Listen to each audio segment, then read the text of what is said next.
Hi all, welcome to the second class based on the last geography chapter, Lifelines of National Economy. So നമ്മൾ കഴിഞ്ഞ discuss ചെയ്തുകൊണ്ടിരുന്നത് നമ്മുടെ last topic ഇതായിരുന്നു 6 important types off road. അതായത് നമ്മൾ ആദ്യത്തെ 3 types complete ചെയ്തിട്ടുണ്ടായിരുന്നു, such as golden quadrilateral, national highways and state highways. ഇനി നമുക്ക് ഈ 3 റോഡ്സാണ് ഡിസ്കസ് ചെയ്യാൻ ബാക്കിയുള്ളത്, district roads, other roads and border roads. So let's start with district roads. District roads എന്ന് പറയുന്നത് these roads connect the district headquarters with other place of the district. അതായത് ഓരോ ഡിസ്ട്രിക്റ്റിനും ഒരു ഹെഡ് ക്വാർട്ടേഴ്സ് ഉണ്ടായിരിക്കും. അപ്പോൾ ആ ഡിസ്ട്രിക്റ്റിൻ്റെ ഹെഡ് ക്വാർട്ടേഴ്സിനെ അതേ ഡിസ്ട്രിക്റ്റിലെ മറ്റ് പ്ലേസുമായിട്ട് കണക്ട് ചെയ്യുന്ന ടൈപ്പ് ഓഫ് റോഡ്സ് ആണ് ഡിസ്ട്രിക്ട് റോഡ്സ്. ഇനി ആരാണ് ഈ റോഡ് കൺസ്ട്രക്ട് ചെയ്യുന്നതും മെയിൻറ്റെയിൻ ചെയ്യുന്നതും വളരെ ഇമ്പോർട്ടൻ്റ് ആണ്. നമ്മൾ കഴിഞ്ഞ തൊട്ട് മുമ്പ് പഠിച്ച ടോപ്പിക്കിൽ നമ്മൾ ഡിസ്കസ് ചെയ്തായിരുന്നു. സ്റ്റേറ്റ് ഹൈവേ മെയിൻറ്റെയിൻ ചെയ്യുന്നതും കൺസ്ട്രക്ട് ചെയ്യുന്നതും സ്റ്റേറ്റ് PWD ആണ്. അതുപോലെ നാഷണൽ ഹൈവേ ആണെങ്കിൽ സെൻട്രൽ PWD ആണ്. അതുപോലെ ഡിസ്ട്രിക്ട് റോഡിൻ്റെ കാര്യം എടുക്കുകയാണെങ്കിൽ ഇത് കൺസ്ട്രക്ട് ചെയ്യുന്നതും മെയിൻറ്റെയിൻ ചെയ്യുന്നതും ജില്ലാ പരിഷത്താണ്. നിങ്ങൾ പല പ്രാവശ്യം കേട്ടിട്ടുണ്ടായിരിക്കും ജില്ലാ പഞ്ചായത്ത്, ഡിസ്ട്രിക്ട് പഞ്ചായത്ത്, അതിൻ്റെ മറ്റൊരു പേരാണ് ജില്ലാ പരിഷത്ത്. സോ ജില്ലാ പരിഷത്താണ് ഡിസ്ട്രിക്ട് റോഡ്സ് കൺസ്ട്രക്ട് ചെയ്യുന്നതും അതുപോലെ മെയിൻറ്റെയിൻ ചെയ്യുന്നതും. സോ വേർഡ് വളരെ ഇമ്പോർട്ടൻ്റ് ആണ്. വൺ വേർഡിനൊക്കെ നിങ്ങൾക്ക് എക്സ്പെക്ട് ചെയ്യാവുന്ന ക്വസ്റ്റ്യൻ ആണ്. ഓക്കെ, അപ്പോൾ ഇത്ര മാത്രമേ നിങ്ങൾക്ക് ആ റോഡിനോട് ഡിസ്കസ് ചെയ്യാൻ വരുമ്പോൾ ചെറിയൊരു ടോപ്പിക് ആയിരുന്നത്. ഇനി second last type of roads ആണ് അതർ റോഡ്സ്. ഈ അതർ റോഡ്സിൽ വരുന്ന മെയിനായിട്ട് നമ്മുടെ വില്ലേജ് റോഡ്സ് ആണ്, അതായത് റൂറൽ റോഡ്സ് ആണ് മെയിനായിട്ടും ഈ അതർ റോഡ്സ് എന്ന കാറ്റഗറിയിൽ വരുന്നത്. നമുക്ക് നോക്കാം. Rural roads which link rural areas and villages with town are classified under this category. നേരത്തെ പറഞ്ഞ പോലെ ഇതിൽ മെയിനായിട്ട് വരുന്നത് റൂറൽ റോഡ്സ് ആണ്. റൂറൽ റോഡ്സ് എന്താണ് ചെയ്യുന്നത്? റൂറൽ ഏരിയാസിനെയും അതുപോലെ വില്ലേജിനെയും നിയർ ബൈ ടൗണുമായിട്ട് കണക്ട് ചെയ്യുന്ന റോഡാണ് അതർ റോഡ്സ് അല്ലെങ്കിൽ റൂറൽ റോഡ്സ്. ഇനി these second point about rural roads, these rural roads received special impetus under the Pradhan Mantri Grameen Sadak Yojana. നിങ്ങൾ കഴിഞ്ഞ വർഷം ഒരുപാട് സ്കീമിനെ കുറിച്ച് പഠിച്ചിട്ടുണ്ടായിരുന്നു എക്കണോമിക്സിൽ. അതിൽ വരുന്നൊരു സ്കീമാണ് പ്രധാൻ മന്ത്രി ഗ്രാമീൺ സഡക് യോജന. നിങ്ങൾക്ക് ആ പേര് തന്നെ മനസ്സിലായിരിക്കും. അതായത് റൂറൽ ഏരിയാസിലെ റോഡ് ഡെവലപ്പ് ചെയ്യാനുള്ളൊരു സ്കീമാണ് അല്ലെങ്കിൽ യോജനയാണ് ദിസ് പ്രധാനമന്ത്രി ഗ്രാം സഡക് യോജന. സോ അതിൻ്റെ ഭാഗമായിട്ട് ഒരുപാട് ഫോക്കസ് കിട്ടിയിട്ടുണ്ട് ഈ അതർ റോഡ്സിന്. സോ റൂറൽ റോഡ്സിന് ഒരുപാട് ഫണ്ട് കിട്ടിയൊരു സ്കീമായിരുന്നു, ഈ പേര് ഓർത്ത് വയ്ക്കുക, അണ്ടർ പ്രധാനമന്ത്രി ഗ്രാമീൺ സഡക് യോജന. ഇനി third point about other roads, under this scheme special provisions are made so that every village in the country is linked to a major town in the country by an all season motorable road. ഇതിൻ്റെ ഒരു പർപ്പസാണ് പറയുന്നത്. എന്തിനാണ് ഈ rural roads concept ചെയ്യുന്നതാണ് പറയുന്നത്. നമ്മളൊരു കാര്യം first പോയിന്റിൽ പറഞ്ഞിട്ടുണ്ടായിരുന്നു, അതിൻ്റെ മെയിൻ പർപ്പസ് എന്ന് പറയുന്നത് റൂറൽ ഏരിയാസിനെയും വില്ലേജിനെയൊക്കെ നിയർ ബൈ ടൗണുമായിട്ട് കണക്ട് ചെയ്യുക. അതിനാണ് ഇവിടെയും പറയുന്നത് every village in the country is linked to a major town in the country. ഇനി ഏത് ടൈപ്പ് ഓഫ് റോഡ് ആയിരിക്കും ഇതിൽ കൺസ്ട്രക്ട് ചെയ്യുക? By an all season motorable road. അതായത് ഒരു മഴ വന്നാൽ പെട്ടെന്ന് കേടുവരുന്ന റോഡാവരുത്. എല്ലാ സീസണിലും, റെയിനി സീസൺ ആണെങ്കിലും സമ്മർ സീസൺ ആണെങ്കിലും എല്ലാം ഓൾ സീസൺ മോട്ടറബിൾ, നമുക്ക് വണ്ടി ഓടിക്കാൻ പറ്റുന്ന റോഡായിരിക്കണം ഈ വില്ലേജ് റോഡ്. പക്ഷെ നമുക്കറിയാം കേരളത്തിലെ റോഡിൻ്റെ അവസ്ഥ നിങ്ങൾക്ക് അറിയാമല്ലോ, വില്ലേജ് റോഡ്. ഓക്കെ, സോ ഇനി ഇതാണ് അതർ റോഡ്സ് എന്ന ടോപ്പിക്കിൽ ഡിസ്കസ് ചെയ്യാൻ വരുന്നത്.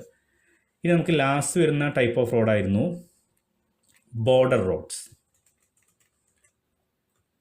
ബോർഡർ റോഡ്സ് എന്ന് പറയുന്നത് അപ്പാർട്ട് ഫ്രം ദീസ്, ഇതുവരെ നമ്മൾ പറഞ്ഞ ഈ 5 റോഡ്സിന് പുറമെ ബോർഡർ റോഡ് ഓർഗനൈസേഷൻ വളരെ ഇമ്പോർട്ടൻ്റ് ആയിട്ടൊരു ടേമാണ്.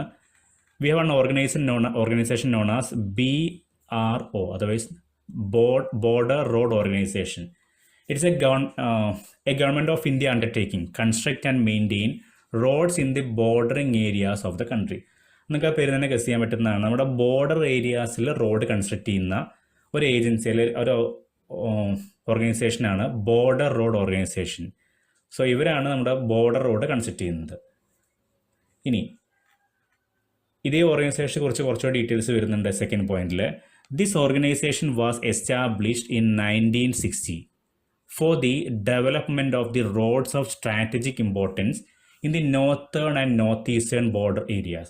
നമുക്കറിയാം, നമുക്ക് ബോർഡർ ഏരിയാസ് ഉണ്ട്. നോർത്തേൺ പാർട്ടിലും അതുപോലെ നോർത്ത് ഈസ്റ്റേൺ പാർട്ടിലും ഒരുപാട് ബോർഡർ ഏരിയാസ് വരുന്നുണ്ട് മറ്റ് കൺട്രീസുമായിട്ട്. സോ ഈ ഏരിയാസിൽ ബോർഡർ റോഡ്സ് കൺസ്ട്രക്ട് ചെയ്യുകയും അത് മെയിൻറ്റെയിൻ ചെയ്യുന്നതിനും വേണ്ടിയിട്ട് ഉണ്ടാക്കിയ ഓർഗനൈസേഷനാണ് ബോർഡർ റോഡ് ഓർഗനൈസേഷൻ. അത് എസ്റ്റാബ്ലിഷ് ചെയ്ത ഇയർ ആണ് പറഞ്ഞത് 1916. ഇനി last point about border roads. These roads have improved accessibility in areas of difficult terrain. നമുക്കറിയാം നമ്മൾ ഈ നോർത്തേൺ അല്ലെങ്കിൽ നോർത്ത് ഈസ്റ്റേൺ പാർട്ടിലാണ് ഇവർ കൂടുതൽ റോഡ് കൺസ്ട്രക്ട് ചെയ്യുന്നത്. സെക്കൻഡ് പോയിന്റിൽ പറഞ്ഞു. ആ ഒരു പാർട്ടിൻ്റെ ഫിസിക്കൽ ഫീച്ചർ എന്തായാലും നമുക്ക് 9th പഠിച്ച ഓർമ്മ ഉണ്ടായിരിക്കും. അവിടെ നമുക്ക് ഒരുപാട് ഡിഫിക്കൽട്ട് ടെറൈനുകൾ, അതായത് ഒരുപാട് ഹില്ലി അല്ലെങ്കിൽ മൗണ്ടൻ ഏരിയാസാണ് നമുക്ക് ഈ പാർട്ടിലൊക്കെ ഉള്ളത്. സോ ഇവിടെ റോഡ് കൺസ്ട്രക്ട് ചെയ്യുക എന്ന് പറയുന്നത് വളരെ ഡിഫിക്കൽട്ടാണ്. പക്ഷേ ഒരു റോഡ് അവിടെ ഇല്ലെങ്കിൽ അവിടുത്തെ ആൾക്കാർ ട്രാൻസ്പോർട്ടേഷൻ വളരെ ബുദ്ധിമുട്ടായിരിക്കും. So these roads have improved accessibility in areas of difficult terrain and have help in the economic development of these area. വളരെ സിമ്പിളായിട്ട് പോയിൻ്റാണ്. ഈ റോഡ് കൺസ്ട്രക്ട് ചെയ്യുന്ന വഴി നമ്മൾ അവിടുത്തെ ആ ഡിഫിക്കൽട്ട് ടെറൈൻ കൺസ്ട്രക്ട് ചെയ്യുന്ന വഴി അവിടുത്തെ ആളുകളുടെ ട്രാൻസ്പോർട്ടേഷൻ ഒന്നുകൂടി നമ്മൾ ഈസി ആക്കുകയാണ് ചെയ്യുന്നത്. So through that actually we are helping the economic development of that area. നമുക്കറിയാം ട്രാൻസ്പോർട്ടേഷനും എക്കണോമിക് ഡെവലപ്മെൻറ്റും വളരെ ക്ലോസ്ലി റിലേറ്റഡ് ആണ്. സോ ട്രാൻസ്പോർട്ടേഷൻ ഇല്ലെങ്കിൽ നമ്മുടെ എക്കണോമിക് ഡെവലപ്മെൻറ്റ് അത്ര പോസിബിൾ ആവില്ല. സോ നമ്മൾ ഈ ബോർഡർ റോഡ്സ് കൺസ്ട്രക്ട് ചെയ്യുക വഴി actually we are helping the people for the economic development. അവരുടെ മാത്രമല്ല നാഷണൽ എക്കണോമിക് ഡെവലപ്മെൻറ്റ് ആൾസോ. ഇത്രയാണ് ബോർഡർ റോഡിനെ കുറിച്ച് ഡിസ്കസ് ചെയ്യാനുള്ള പ്രധാനപ്പെട്ട points. So with this V completed 6 types of roads. So we completed all the details about roadways. So don't forget, നമ്മൾ discuss ചെയ്യുന്ന main topic land വേസിലെ ട്രാൻസ്പോർട്ടേഷൻ്റെ കാര്യങ്ങളായിരുന്നു. അതിൽ ഫസ്റ്റ് വരുന്നതായിരുന്നു roadways. That is completed now. ഇനി നമുക്ക് ഈ ലാൻഡിൽ നെക്സ്റ്റ് ഡിസ്കസ് ചെയ്യാനുള്ള ടോപ്പിക്കാണ് റെയിൽവേ. നമുക്ക് ആദ്യം റെയിൽവേസിനെ കുറിച്ച് ചില ബേസിക് ഫാക്ട്സ് നോക്കാം. വളരെ ഇമ്പോർട്ടൻ്റ് ആയിട്ടുള്ള 4 പോയിന്റ്സ് ആണ്. Railways are the principal mode of transportation for goods and passengers in India. അതായത് നമ്മുടെ ഇന്ത്യയിൽ കൂടുതൽ ആളുകളും ഡിപ്പെൻഡ് ചെയ്യുന്ന ഗുഡ്സും അതുപോലെ പാസഞ്ചേഴ്സിനൊക്കെ ട്രാൻസ്പോർട്ട് ചെയ്യാൻ യൂസ് ചെയ്യുന്ന ഒരു ഇമ്പോർട്ടൻറ്റ് മോഡ് അല്ലെങ്കിൽ പ്രിൻസിപ്പൽ മോഡ് ഓഫ് ട്രാൻസ്പോർട്ടേഷൻ തന്നെയാണ് റെയിൽവേ. അതാണ് first point about railway. Second one, railways also make it possible to conduct various activities. ഇനി സെക്കൻഡ് പോയിന്റിൽ പറയുന്നത് റെയിൽവേയുടെ പർപ്പസ് അല്ലെങ്കിൽ യൂസ് ഓഫ് ഇന്ത്യൻ റെയിൽവേ ആണ് ഈ സെക്കൻഡ് പോയിന്റിൽ മെയിനായിട്ടും പറഞ്ഞിട്ടുള്ളത്. അതിൽ ഒരുപാട് കാര്യങ്ങൾ പറയുന്നുണ്ട്. ഫസ്റ്റ് വണ്ണാണ് ബിസിനസ്. അതായത് നമുക്ക് ബിസിനസ് ആവശ്യങ്ങൾക്ക് തീർച്ചയായിട്ടും നമുക്ക് റെയിൽവേ യൂസ് ചെയ്യാൻ പറ്റും. അതിൻ്റെ ബിസിനസ്സിൻ്റെ ഭാഗമായിട്ടുള്ള ട്രാവൽസിനാവാം, അതുപോലെ മറ്റൊരുപാട് കാര്യത്തിൽ നമുക്ക് ഇന്ത്യൻ റെയിൽവേ ബിസിനസ് പർപ്പസിന് യൂസ് ചെയ്യാൻ പറ്റും. So first one business. ഇനി after business one more use is അതാണ് സൈറ്റ് സീയിങ്. അതായത് നമ്മൾ ടൂറിസ്റ്റിനൊക്കെ നമുക്ക് വേണമെങ്കിൽ റെയിൽവേ യൂസ് ചെയ്യാൻ പറ്റും. സൈറ്റ് സീയിങ് വരുന്ന ടൂറിസത്തിൻ്റെ കാര്യമാണ് അവിടെ ഉദ്ദേശിക്കുന്നത്.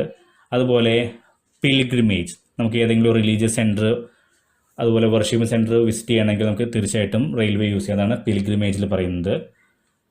And definitely along with transportation of goods over longer distance. ഇതൊന്നും അല്ലെങ്കിൽ ബിസിനസ്സും അതുപോലെ സൈറ്റ് സീയിങ്ങോ പിൽഗ്രിമേജോ ഒന്നും അല്ലെങ്കിൽ പോലും നമുക്ക് ലോങ്ങർ ഡിസ്റ്റൻസിലൊക്കെ ഗുഡ്സ് ട്രാൻസ്പോർട്ട് ചെയ്യണമെങ്കിൽ തീർച്ചയായിട്ടും നമുക്ക് ഏറ്റവും യൂസ് ചെയ്യാൻ പറ്റുന്ന മാർഗം ഇന്ത്യൻ റെയിൽവേ തന്നെയാണ്. So transportation of goods over longer distance. So ഈ 4 പോയിന്റ്സ് അവിടെ ഓർത്തിരിക്കണം, യൂസസ് ഓഫ് റെയിൽവേ എന്നുള്ളത്. അതായിരുന്നു സെക്കൻഡ് പോയിന്റിൽ പറഞ്ഞ കാര്യങ്ങൾ. ഇനി third point, apart from an important means of transport, the Indian railways have been a great integrating force for more than 150 years. അതായത് കഴിഞ്ഞ 150 വർഷമായിട്ട് ഇന്ത്യൻ റെയിൽവേ നമ്മുടെ പീപ്പിൾസിനെ, നമ്മുടെ കൺട്രിയെ ഇൻ്റഗ്രേറ്റ് ചെയ്തുകൊണ്ടിരിക്കുകയാണ്. ഹൗ ഇൻ്റഗ്രേഷൻ ഹാപ്പൻ നമുക്കറിയാം. ഇപ്പോൾ നിങ്ങൾ ആർട്ട് ഇൻ്റഗ്രേഷൻ ചെയ്തുകൊണ്ടിരിക്കുന്ന സമയമായിരിക്കും അല്ലേ. നമുക്കറിയാം ഇന്ത്യൻ റെയിൽവേ ഇൻ്റഗ്രേറ്റ് ചെയ്യാന്ന് പറയുമ്പോൾ ഇപ്പോൾ നമ്മൾ കേരളത്തിൽ നിന്ന് മറ്റൊരു സ്റ്റേറ്റിലേക്ക് നമ്മൾ ഇന്ത്യൻ റെയിൽവേ വഴി ട്രാവൽ ചെയ്യുമ്പോൾ തീർച്ചയായിട്ടും നമ്മൾ അവിടുത്തെ നമ്മുടെ വിസിറ്റ് ചെയ്യുമ്പോൾ അവിടുത്തെ കൾച്ചേഴ്സ് നമ്മൾ പഠിക്കുന്നു. അങ്ങനെ ഒരുപാട് കാര്യം ഉണ്ടാകുന്നുണ്ട്. അപ്പോൾ ചുരുക്കി പറഞ്ഞാൽ ആളുകളുടെ ആ ഒരു ട്രാൻസ്പോർട്ടേഷൻ വഴി ആ പ്രൈസുകൾ തമ്മിൽ, ഇന്ത്യയിലെ ആളുകളെ തമ്മിൽ അല്ലെങ്കിൽ ഇന്ത്യയെ തന്നെ ഇൻ്റഗ്രേറ്റ് ചെയ്യുകയാണ് ഇന്ത്യൻ റെയിൽവേ ചെയ്യുന്നത്. സോ ഈ 150 ഇയേഴ്സ്, ആ ഇയറൊന്നും ആ ഒരു വർഷം കൂടെ ഓർത്തിരിക്കുക. കഴിഞ്ഞ 150 വർഷമായിട്ട് Indian railway actually national integration എന്നുള്ള പ്രോസസ്സാണ് നടത്തിക്കൊണ്ടിരിക്കുന്നത്. ഇനി last general point about Indian railway. Railways in India bind the economic life of the country as well as accelerate the development of the industry and agriculture. അതായത് നമുക്കറിയാം, നമ്മളിവിടെ നേരത്തെ പറഞ്ഞ ഒരുപാട് ഗുഡ്സ് നമുക്ക് ഇതിവിടെ ട്രാൻസ്പോർട്ട് ചെയ്യാൻ പറ്റുന്നുണ്ട്. അപ്പോൾ ചിലപ്പോൾ ആ ഗുഡ്സിൽ വരുന്ന ചിലപ്പോൾ നമ്മുടെ ഇൻഡസ്ട്രിക്ക് വേണ്ട റോ മെറ്റീരിയൽസ് ആയിരിക്കാം. അതുപോലെ ചിലപ്പോൾ നമ്മൾ ഫിനിഷ്ഡ് ഗുഡ്സ് നമുക്ക് വേണമെങ്കിൽ ഇന്ത്യൻ റെയിൽവേ ഉപയോഗിച്ച് ട്രാൻസ്പോർട്ട് ചെയ്യാൻ പറ്റും. അല്ലെങ്കിൽ നമ്മുടെ അഗ്രികൾച്ചർ പ്രൊഡക്ട്സ് ട്രാൻസ്പോർട്ട് ചെയ്യാൻ പറ്റും. അല്ലെങ്കിൽ അഗ്രികൾച്ചറിന് വേണ്ട ചില ഫെർട്ടിലൈസേഴ്സോ അതിന് വേണ്ട സീഡ്സോ അതെല്ലാം ട്രാൻസ്പോർട്ട് ചെയ്യാൻ പറ്റും. സോ ഇൻ ഷോർട്ട് അതൊക്കെ നോക്കുമ്പോൾ actually Indian railway help in the development of industry and agriculture. അതായത് നമ്മുടെ പ്രൈമറി സെക്ടറിനെയും അതുപോലെ സെക്കൻഡറി സെക്ടറിനെയും ഒക്കെ ആക്ച്വലി ഇന്ത്യൻ റെയിൽവേ ഹെൽപ്പ് ചെയ്യാണ് ചെയ്യുന്നത്. അതാണ് ലാസ്റ്റ് പോയിന്റിൻ്റെ ഒരു സമ്മറി. ഇനി നമുക്ക് ഡിസ്കസ് ചെയ്യാൻ വരുന്നത് ഡെവലപ്മെൻറ്റ് ഓഫ് റെയിൽവേസ് എന്ന് പറയുന്ന ഒരു ടോപ്പിക്കാണ്. ഇത് ഇന്ത്യയിലെ റെയിൽവേസിൻ്റെ ഡെവലപ്മെൻറ്റ് അനലൈസ് ചെയ്യുന്ന ഒരു പാർട്ടാണിത്.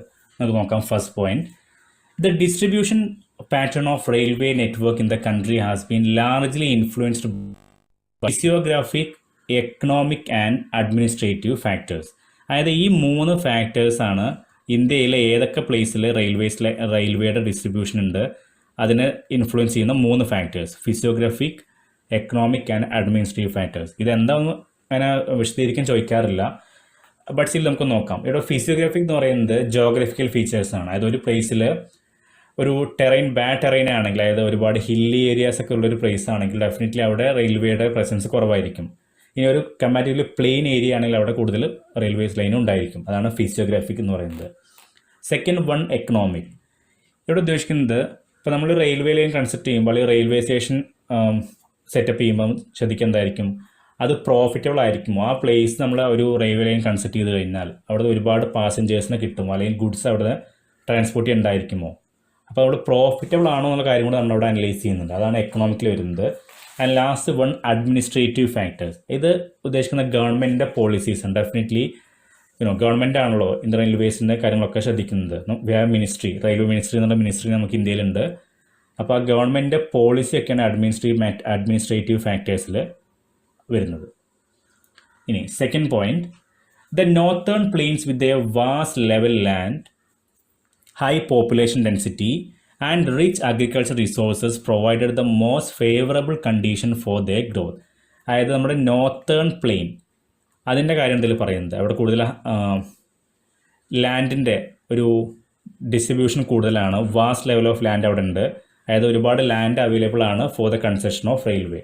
അതുപോലെ പോപ്പുലേഷൻ അവിടെ കൂടുതലാണ്. സോ നമുക്ക് ഒരുപാട് പാസഞ്ചേഴ്സിന് അവിടെ കിട്ടും. മാത്രമല്ല അവിടെ ഒരുപാട് അഗ്രികൾച്ചറൽ ആക്ടിവിറ്റി നടക്കുന്ന ഒരു പ്ലേസ് കൂടിയാണ്. So there will be a lot of agriculture resource to transport. So ഇതുകൊണ്ടൊക്കെ നമ്മുടെ നോർത്തേൺ പ്ലെയിൻസ് ഒരുപാട് നമ്മുടെ ഈ ഡിസ്ട്രിബ്യൂഷൻ ഓഫ് റെയിൽവേ കുറച്ച് കൂടുതലാണ് നോർത്തേൺ പ്ലെയിനിൽ. കാരണമാണ് ഈ പറഞ്ഞതെല്ലാം. ലാൻഡിൻ്റെ അവൈലബിലിറ്റി കൂടുതലാണ്, അതായത് ഒരുപാട് ലാൻഡ് ഉണ്ട് for the concession of railway line. Population കൂടുതലാണ്, അതുപോലെ അഗ്രികൾച്ചറായിട്ട് നടക്കുന്ന ഒരു സ്ഥലമാണ്. അപ്പോൾ ഇതുകൊണ്ടൊക്കെയാണ് നോർത്തേൺ പ്ലെയിനിൽ കുറച്ചുകൂടി ഡിസ്ട്രിബ്യൂഷൻ കൂടുതലായി കാണുന്നത്. However, third point, a large number of rivers requiring construction of bridges across their wide beds pose some obstacle. ഇങ്ങനെയൊക്കെയാണെങ്കിൽ നമ്മുടെ റെയിൽവേ ലൈൻസ് കൺസ്ട്രക്ഷൻ നമ്മൾ നേരിടുന്ന അല്ലെങ്കിൽ ഡെവലപ്മെൻറ്റ് ഓഫ് റെയിൽവേസ് നമ്മൾ ഫേസ് ചെയ്യുന്ന ഒരു മെയിൻ ചലഞ്ചാണ്. നമുക്കറിയാം ഇന്ത്യയിൽ ഒരുപാട് റിവേഴ്സ് നമുക്ക് വരുന്നുണ്ട്. സോ ഈ റിവേഴ്സിന് മുകളിലൂടെ റെയിൽവേ ലൈൻസ് കൺസ്ട്രക്ട് ചെയ്യണമെങ്കിൽ definitely we have to construct railway bridges. അപ്പോൾ അതൊരു മെയിൻ ചലഞ്ചാണ് ഇന്ത്യൻ റെയിൽവേ ഫേസ് ചെയ്യുന്നത്. ഇതിൽ എത്ര മാത്രമേ വരുന്നുള്ളൂ, കൺസ്ട്രക്ഷൻ ഓഫ് റെയിൽവേ ബ്രിഡ്ജ് അതൊരു ചലഞ്ചാണ് for the development of railway. ഇനി next point, in the hilly terrains of the peninsula region railway tracks are laid through low hills, gaps or tunnel. ഇനി ഇതിൽ വരുന്നത് ഹില്ലി ടെറൈൻ വരും, മറ്റൊരു bad ടെറൈനാണ്. അപ്പോൾ ഈ റിവേഴ്സിൻ്റെ കാര്യം പറയുന്നത് മറ്റൊരു ബാഡ് ടെറൈനാണല്ലോ ഹില്ലി ടെറൈൻ. അപ്പോൾ ഈ ഹില്ലി ടെറൈൻ നമ്മൾ റെയിൽവേ ലൈൻ കൺസ്ട്രക്ട് ചെയ്യുമ്പോൾ നമുക്കവിടെ ഒരുപാട് പ്രശ്നം വരുന്നുണ്ട്. ഒന്നുമില്ലെങ്കിൽ ലോ ഹില്ലിലൂടെ കൺസെപ്റ്റ് ചെയ്യേണ്ടി വരും, അല്ലെങ്കിൽ അവിടെ ഒരു ഗ്യാപ്പ് കൺസെപ്റ്റ് ചെയ്യേണ്ടി വരും, അല്ലെങ്കിൽ ഒരു ടണൽ കൺസെപ്റ്റ് ചെയ്യേണ്ടി വരും. അപ്പോൾ അതൊക്കെ ഈ ഹില്ലി ടെറൈൻ്റെ പ്രശ്നങ്ങളാണ്. അപ്പോൾ നമ്മുടെ പ്രശ്നം റിവേഴ്സ് ആണെങ്കിൽ we can solve that issue by constructing a bridge. ഇത് നമ്മുടെ ഇവിടെ ഇഷ്യൂ വരുന്നത് ഹില്ലി ടെറൈൻസ് ആയിരുന്നു. അപ്പോൾ അവിടെ നമുക്കൊരു ടണലോ അല്ലെങ്കിൽ ഗ്യാപ്സോ അല്ലെങ്കിൽ ലോ ഹില്ലിലൂടെ ഒക്കെ കൺസ്ട്രക്ട് ചെയ്യേണ്ട ആവശ്യം വരുന്നുണ്ട്. ഇനി വരുന്ന ഹിമാലയൻ ബൗണ്ടറി റീജിയൻ്റെ കാര്യമാണ്. നമുക്കറിയാം അവിടെ ഒരുപാട് ചാലഞ്ചസ് ക്രിയേറ്റ് ചെയ്യാൻ ചാൻസ് ഉള്ള ഏരിയയാണ്. The Himalayan mountain region too are unfavourable for the construction or the development of railway lines due to high relief, sparse population and lack of economic opportunities. അതായത് ഇവിടെ 3 കാര്യം കൊണ്ടാണ് നമുക്ക് ഇവിടെ ഈ റീജിയൻ അത്ര ഫേവറബിൾ അല്ലാത്തത് four the development of railway. First നമുക്ക് എല്ലാവർക്കും അറിയാം ഇവിടെ ഹൈ റിലീഫാണ്, കുറച്ച് ഉയർന്ന ഒരു ഏരിയ ആണ്. അതാണ് first point, first problem, high relief. ഇനി പോപ്പുലേഷൻ ഇവിടെ കുറച്ചുകൂടെ സ്പേഴ്സ് ആണ്, അതായത് ലോ പോപ്പുലേഷനാണ്. ഇവിടുത്തെ ഈ ടെറൈൻ കുറച്ച് ബാഡ് ആയതുകൊണ്ട് തന്നെ പൊതുവെ പോപ്പുലേഷൻ കുറച്ച് കുറവാണ്. അപ്പോൾ പാസഞ്ചേഴ്സിന് അത്ര കിട്ടില്ല അവിടുന്ന്. And lack of economic opportunities, അതായത് ഈ ടെറൈൻ്റെ ബാഡ് ആയതുകൊണ്ട് തന്നെ ഇവിടെ എക്കണോമിക് ആക്ടിവിറ്റീസും പൊതുവെ കുറവാണ്. സോ നമുക്ക് ട്രാൻസ്പോർട്ട് ചെയ്യേണ്ട ഗുഡ്സിൻ്റെ അളവും കുറച്ച് കുറവായിരിക്കും. സോ ഈ 3 കാര്യമാണ് ഈ ഹിമാലയൻ മൗണ്ടൻ റീജിയനെ അൺഫേവറബിൾ ആക്കി മാറ്റിയത് for the development of railway. ഇനി next point, likewise it was difficult to lay railway lines on the sandy plains of western Rajasthan. നമുക്കറിയാം വെസ്റ്റേൺ രാജസ്ഥാൻ ഒരുപാട് സാൻഡി പ്ലെയിൻസ് ഉണ്ട്, അതൊരു ഡെസേർട്ട് ഏരിയ ആവുന്നതുകൊണ്ട് ഒരുപാട് സാൻഡി പ്ലെയിൻസ് വരുന്നുണ്ട്. So നമുക്ക് അവിടെയും റെയിൽവേ ലൈൻ കൺസ്ട്രക്ട് ചെയ്യാൻ കുറച്ച് ബുദ്ധിമുട്ടാണ്. സോ ഓർത്ത് വയ്ക്കുക, രാജസ്ഥാനിലെ പ്രശ്നം സാൻഡി പ്ലെയിൻ ആണ്. അതുപോലെ ഗുജറാത്തിൻ്റെ കാര്യം എടുക്കുകയാണെങ്കിൽ ഗുജറാത്തിൽ നമുക്ക് ഒരുപാട് സ്വാംബി ഏരിയാസ് വരുന്നുണ്ട്. അതായത് കുറച്ച് നമ്മൾ ഒരു ചതുപ്പ് നിലം, നമ്മൾ ക്ലേ സോയിലിനൊക്കെ ടൈപ്പ് ഓഫ് സോയിലുള്ള ഒരു സ്ഥലമാണ് സ്വാംബി. അപ്പോൾ അവിടെ നമുക്ക് it is not safe to construct railway line, കുറച്ച് ഡേഞ്ചറസ് ആയിരിക്കും അവിടെ നമുക്ക് കൺസ്ട്രക്ട് ചെയ്യുകയാണെങ്കിൽ. സോ ഗുജറാത്തിൻ്റെ പ്രശ്നം സ്വാംബി ഏരിയാസ് ആണ്, അല്ലെങ്കിൽ സ്വാംസ് ആണ്. ഇനി മറ്റ് 3 സ്റ്റേറ്റ് വരുന്നുണ്ട്, മധ്യപ്രദേശ്, ഛത്തീസ്ഗഡ്, ഒറീസ ആൻഡ് ജാർഖണ്ഡ്. ഈ 3 സ്റ്റേറ്റിൻ്റെയും മെയിൻ ഇഷ്യൂ എന്ന് പറയുന്നത് അവിടെ സാൻഡി പ്ലെയിൻ അല്ല, സ്വാംസും അല്ല, ബട്ട് ഫോറസ്റ്റ് ട്രാക്ക് അല്ലെങ്കിൽ നിങ്ങൾക്ക് ഇങ്ങനെ ഓർത്ത് വെച്ചാൽ മതി, ഫോറസ്റ്റ് ഏരിയ, ഒരുപാട് ഫോറസ്റ്റ് ഏരിയ ക്ലിയർ ചെയ്യാനുണ്ട് ഈ സ്റ്റേറ്റിൽ. അതാണ് ഈ 4 സ്റ്റേറ്റിൻ്റെ പ്രോബ്ലംസ്. ഓക്കെ, ഇനി next point, the continuous stretch of Sahyadri could be cross only through gaps of passes. നമ്മൾ 9th പഠിച്ചായിരുന്നു സഹ്യാദ്രിയുടെ കാര്യം. ഇവിടെ നമുക്ക് ഈ വെസ്റ്റേൺ ഘട്ടിൽ നമുക്കറിയാം ഒരു കണ്ടിന്യൂസ് റേഞ്ചാണ്. സോ ഇവിടെ നമ്മൾ റെയിൽവേ ലൈൻ കൺസ്ട്രക്ട് ചെയ്യുകയാണെങ്കിൽ നമുക്ക് ഒരുപാട് ഗ്യാപ്സ് അല്ലെങ്കിൽ പാസസ് ക്രിയേറ്റ് ചെയ്യേണ്ടി വരും. അതും അത്ര ഈസി അല്ല. സോ ഓർത്തേക്കുക, സഹ്യാദ്രിയുടെ കാര്യം നമുക്ക് സോൾവ് ചെയ്യണ ഒരുപാട് ഗ്യാപ്സ് അല്ലെങ്കിൽ പാസസ്, ചുരങ്ങളോ കൺസ്ട്രക്ട് ചെയ്യേണ്ടി വരും. So that is not easy. ഇനി last one, it also has face a number of problems such as sinking of track in some stretches and land slide.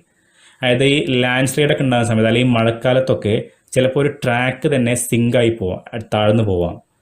അതുപോലെ land സ്ലൈഡൊക്കെ നമുക്ക് ഒരുപാട് face ചെയ്യേണ്ട issue ആണ്. പ്രത്യേകിച്ച് നമ്മൾ ഈ ഹില്ലി റീജിയൻസിലാണ് നമ്മൾ ഈ റെയിൽവേ ലൈൻ കൺസ്ട്രക്ട് ചെയ്തിട്ടുള്ളതെങ്കിൽ മണ്ണടിഞ്ഞ് വീണിട്ട് ഒരുപാട് കാഷ്വാലിറ്റീസ് ഉണ്ടാവാൻ ചാൻസ് ഉണ്ട്. So in short, Indian railway നല്ല ഡെവലപ്മെൻറ്റ് ഉണ്ടായിട്ടുണ്ടെങ്കിലും നമുക്ക് ഒരുപാട് ഇതൊക്കെയാണ് നമ്മൾ മെയിനായിട്ട് ഫേസ് ചെയ്യുന്ന ഇതിൽ 2 കാര്യം നമ്മൾ ഡിസ്കസ് ചെയ്തത്, ഇന്ത്യൻ റെയിൽവേയുടെ ഡെവലപ്മെൻറ്റിനെ കുറിച്ചുള്ള ചില പോയിന്റ്സും അതുപോലെ അത് ഫേസ് ചെയ്യുന്ന ചില ചലഞ്ചസും. ഇനി നമുക്ക് ഇതുവരെ പറഞ്ഞ ചലഞ്ചസ് എല്ലാം ജിയോഗ്രഫിക്കൽ ചലഞ്ചസ് ആയിരുന്നു, മാൻ മെയ്ഡ് ചലഞ്ചസ് അല്ല. ഇനി നമുക്ക് ഈ ഹ്യൂമൻ മെയ്ഡായിട്ട് ചില ചലഞ്ചസ് ഡിസ്കസ് ചെയ്യാനുണ്ട്. അത് നമുക്ക് നെക്സ്റ്റ് ക്ലാസ് ഡിസ്കസ് ചെയ്യാം. സോ ക്ലാസ് യൂസ്ഫുൾ വിചാരിക്കുന്നു. ആണെങ്കിൽ subscribe and share with your friends. Thanks for watching.